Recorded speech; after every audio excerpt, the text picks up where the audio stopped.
Les 250 casquettes rouges sont à leur poste pour veiller au bon déroulement des courses. Avec une dizaine de bénévoles, Marie-Angèle est en charge des cordes pour assurer la sécurité des coureurs et du public. Cette année, plus de 50 mètres de cordes sont utilisés. Oui, il y en a plusieurs mètres. Là, on est en train de rallonger, mais on rallonge cette année parce qu'il y a beaucoup de monde. On gère la foule pour éviter qu'elle vienne sur la route, qu'elle laisse ce passage, surtout que les coureurs soient protégés quand ils arrivent, quand ils passent ou quand ils partent. Pour veiller au bon déroulement de la fameuse course contre la mer, un gros dispositif de sécurité d'une 60aine de personnes est mis en place, avec notamment des locaux. On a deux bateaux des SNSM de Fromentine et d'Hermaudière. Et on a également 8 plates ostréicoles qui sont patronnées par des ostréiculteurs qui connaissent bien le site et donc qui sont là pour suivre les courses dans l'eau, marée montante et descendante. L'heure du départ approche mais ne peut se faire sans l'aide précieuse de Jérôme et Michael. Leur mission, mesurer la montée de l'eau pour annoncer le top départ.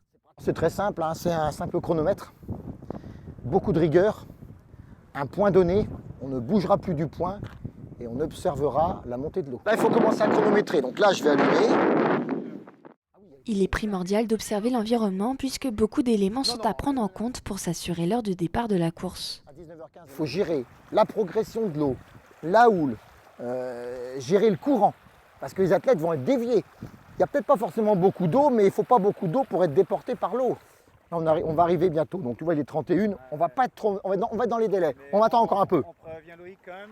On va demander. À 35 on va le prévenir. À 35. Loïc, est-ce que tu as réuni tous tes athlètes ou pas? Encore plus surprenant, le duo regarde avant le début de la course les articulations des athlètes pour déterminer la hauteur de l'eau.